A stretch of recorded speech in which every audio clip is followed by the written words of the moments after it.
There's a powder that costs less than $2 per pound, and yet it has the power to turn dead, exhausted soil into one of the most productive growing surfaces on Earth. This is not something you apply every season or depend on like a cycle. It does not behave like a fertilizer that fades away and demands constant replenishment. Instead, it creates a lasting shift, a transformation so stable that it continues working for over 2,000 years without needing to be reapplied. This is not about temporary growth boosts or chemical shortcuts. This is about permanence. One application, and the results continue for centuries. Archaeologists uncovered soil in the Amazon that was still fertile and active, even though it had last been treated long before Columbus ever set foot in the Americas. That alone challenges everything we assume about agriculture today. The global fertilizer industry generates more than $230 billion every year, while pesticides add another $80 billion, and soil amendments contribute an additional $40 billion annually. Every product in that system is built on a single assumption that your soil will always need more input, more correction, more dependency. But what if that assumption is wrong? What if the soil could sustain itself indefinitely? Imagine applying something just once for $2 and watching your land outperform neighboring fields that rely on constant chemical inputs. Imagine building a soil ecosystem so complete that it never needs to be rebuilt. This is not speculation or theory. It is a documented, laboratory-confirmed, field-tested reality that has existed quietly for thousands of years. This is the story of biochar, an ancient method mastered by Amazonian civilizations over 2,000 years ago, a method that modern agriculture has largely ignored. To understand this, go back to the year 1542. A Spanish conquistador named Francisco de Orellana ventured deep into the Amazon basin expecting untouched wilderness. Instead, he encountered massive cities stretching for miles with populations estimated in the millions. There were cultivated lands producing food in an environment that should have been nearly impossible for agriculture. Because the truth about Amazon's soil is stark, it is naturally poor for farming. Nutrients exist mostly in the vegetation above ground, not in the soil itself. Once trees are removed, the soil quickly degrades into hard, nutrient-depleted clay. In typical slash-and-burn agriculture, land becomes unusable within 2 to 3 years. Farmers move on, clearing new sections just to survive. Yet what Orellana witnessed contradicted everything. Permanent settlements, stable agriculture, and continuous food production from the same land for generations. The answer was hidden beneath the surface. A dark, rich soil known as Terra, Preta, meaning dark earth, spread in deep layers unlike anything around it. When scientists studied Terra Preta centuries later, they were puzzled. The soil was not only fertile, it was improving itself over time. Microbial activity exceeded all known benchmarks. Unlike normal soil, it regenerated and expanded, slowly transforming surrounding depleted land. Initially, researchers assumed this fertility came from organic waste, like compost or animal remains. But when they analyzed the carbon content, something did not add up. The carbon was ancient, thousands of years old, and it was not decomposing. The reason was unexpected. This was not ordinary organic carbon. It was biochar, a form of carbon created by heating organic material at low temperatures in a low oxygen environment. Instead of burning away, the material transformed into a stable, porous structure that resisted decay. Amazonian civilizations had not just composted their waste, they had engineered a permanent soil system. The science behind this process is remarkable. When organic material burns in open air, it turns into carbon dioxide and disappears into the atmosphere. But when it is heated without enough oxygen, a process known as pyrolysis occurs. The material does not combust fully. Instead, it breaks down, releasing gases while leaving behind a carbon skeleton. This structure is incredibly complex at the microscopic level.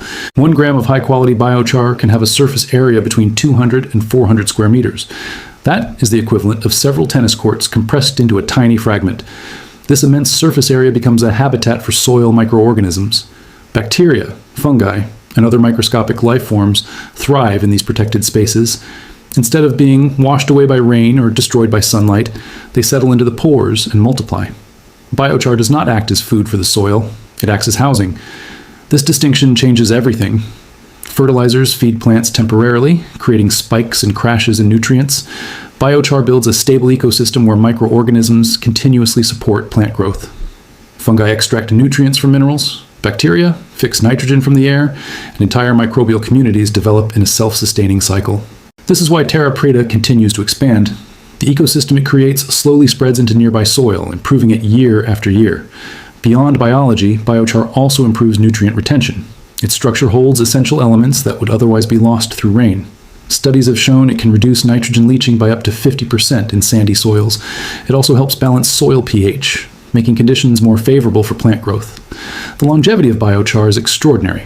Carbon dating has revealed samples in the Amazon that are between 2,000 and 8,000 years old. This means the material you add to your soil today could remain active for thousands of years. One application becomes permanent infrastructure. This is where the conflict with modern agriculture becomes clear. The entire industry is built on repeat consumption. Fertilizers, pesticides, and soil treatments are designed for continuous use. Soil is treated like a system that must be constantly corrected. Biochar challenges that idea completely by reducing dependency over time. Studies have shown that soils treated with biochar require significantly less fertilizer. In some cases, external inputs drop by nearly half within a decade and eventually become unnecessary.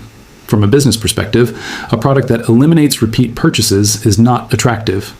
It does not fit the model of recurring revenue. As a result, biochar has remained on the margins.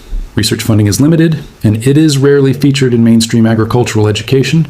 This is not necessarily a coordinated effort, but rather a system shaped by incentives.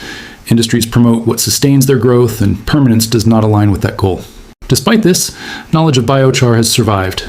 Scientific interest resurged in the early 2000s, leading to thousands of studies confirming its benefits.